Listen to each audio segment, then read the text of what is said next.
આજે ધોરણ 12 વિજ્ઞાન પ્રવાહને ગુજકેટના પરિણામ જાહેર થઈ ગયા છે। ધોરણ 12નું સાયન્સનું 83.51% અને સામાન્ય પ્રવાહનું રેકોર્ડ બ્રેક 93.07% પરિણામ જાહેર થયા છે।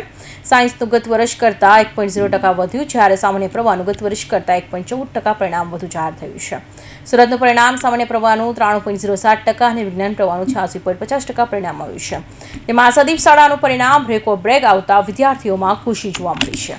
આજે ધોરણ 12 અને ગુજકેટ અને સામાન્ય પ્રવાહનું રેકોર્ડ બ્રેક પરિણામ આવ્યું છે, જેમાં ધોરણ 12ના પરિણામને લઈ વિદ્યાર્થીઓમાં ભારે ઉત્સુકતા હતી।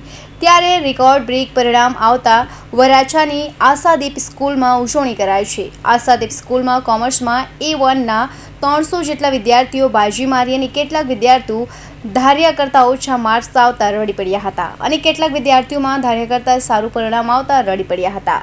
અંતે શાળા પરિવારે ફટાકડા ફોડી અને ડીજેના તાલે ગરબે ઝૂમી પરિણામને આવકાર્યું છે। મારું 96% આવ્યા છે 12th A ગ્રુપમાં। શું બનવા માંગો છો? હું કમ્પ્યુટર સાયન્સ લઈને એન્જિનિયર બનવા માંગુ છું। સફળતાનો શ્રેય કોને આપશો? અમારા માતા પિતા, શિક્ષકો અને હું અમારી મહેનતને આ સફળતાનો શ્રેય આપું છું। આખા વર્ષ દરમિયાન કેટલા કલાકની વાંચન તમારી એ રહી હતી? શાળા પર જે મહેનત કરાવે ત્યારબાદ ઘરે ઓછામાં ઓછી 4 થી 5 કલાકની મહેનત કરી છે। શું મેસેજ આપવા માંગશો તમારા જેવા બીજા વિદ્યાર્થીઓને? તમે ખૂબ મહેનત કરો એટલે તમારા મહેનતનું પરિણામ તમને મળશે જ તે।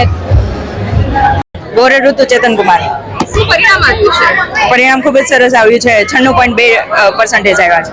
કેટલા ધાર્યા હતા? વધારે જ ધાર્યા હતા, પણ સારું છે પરિણામ। શું બનવા માંગો છો? Computer science engineer. અચ્છા, સફળતાનો શ્રેય કોને આપશો? શિક્ષકોને અને માતા પિતાને બધાને।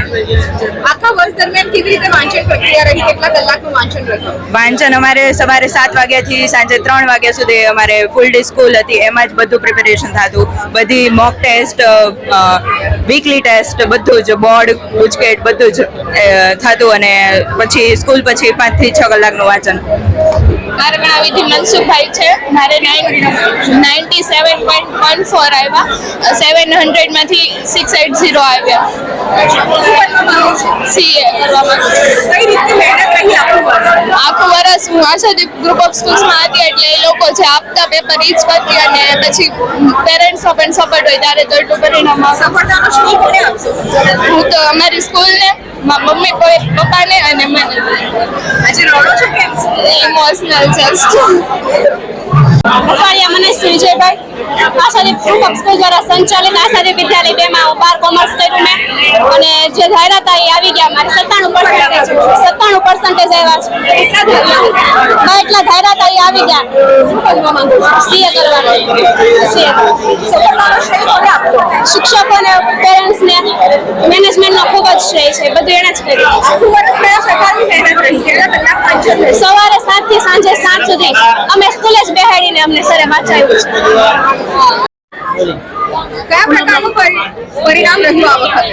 પરિણામની વાત કરીએ તો હજી રિઝલ્ટ જોવાનું ચાલુ છે, કેમ કે 10 મિનિટ પહેલા જ ડિસ્પ્લે થયું છે, પણ કંઈક અનોખું પરિણામ આશાદીપનું આ વખતે આવશે એવું 100%, કેમ કે 500+ 7 ગ્રેડની અત્યારે શક્યતા છે, અને 683 આઉટ ઓફ 700 જે પ્રથમ નંબરની વિદ્યાર્થીની છે, એની નીચે બીજા એવા 350 વિદ્યાર્થી કોમર્સમાં છે જે 7 ગ્રેડમાં છે। ગત વર્ષ કરતા આ વખતનો કેવો માહોલ લાગી રહ્યો છે? માહોલ અને પરિણામની વાત કરવા જોઈએ તો ગત વર્ષ કરતાં આ વખતે પરિણામ ઊંચું આવશે, અને જે ધાર્યું છે એના કરતાં પણ સારું આવશે। શું હવે કઈ નવી મેથડથી ભણાવવામાં આવે છે કે એ જ પ્રોસેસને આપણે કન્ટિન્યુ કરીએ છીએ? મેથડ કોઈ ચેન્જ નથી, તે સિસ્ટમેટિક જે ટીમ વર્કનું કામ થાય છે એ જ, પણ વિદ્યાર્થીઓમાં અવેરનેસતા વધી છે, કોમ્પિટિશન વધ્યું છે, એના કારણે રિઝલ્ટ દર વર્ષે ઊંચું જાય છે। આશાદીપનું પરિણામ સતત વધતું જઈ રહ્યું છે, તેનું મુખ્ય કારણ શું ગણી શકાય? આશાદીપનું પરિણામ દર વર્ષે વધતું ને વધતું જાય છે, એનું એક જ કારણ જે સિસ્ટમેટિક મહેનત થાય છે, બીજી સંસ્થાઓ કરતાં મેક્સિમમ વધારે સમય ભરાવી અને શિક્ષકો પોતાનું માનીને કામ કરે છે, એટલા માટે આ રિઝલ્ટ આવે છે। કેટલા વાગ્યા સુધીમાં સમગ્ર પરિણામ જાહેર થઈ જશે? સમગ્ર પરિણામની વાત કરવા જોઈએ તો અડધીથી 1 કલાકની અંદર સંપૂર્ણ પરિણામ અમે જાહેર કરી દઈશું।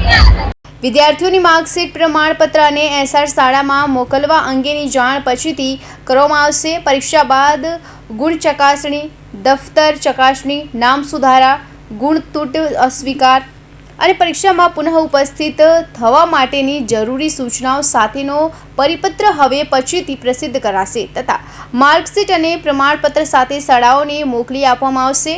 સાયન્સમાં 92.91% પરિણામ સાથે મોરબી જિલ્લો સતત બીજો વર્ષે મોખરે રહ્યો છે। તો સામાન્ય પ્રવાહમાં અંગ્રેજી માધ્યમમાં 93.97% પરિણામ, જ્યારે ગુજરાતી માધ્યમનું 93.7% પરિણામ આવ્યું છે. સામાન્ય પ્રવાહમાં વડોદરાનું સૌથી ઓછું 27.77% પરિણામ આવ્યું છે.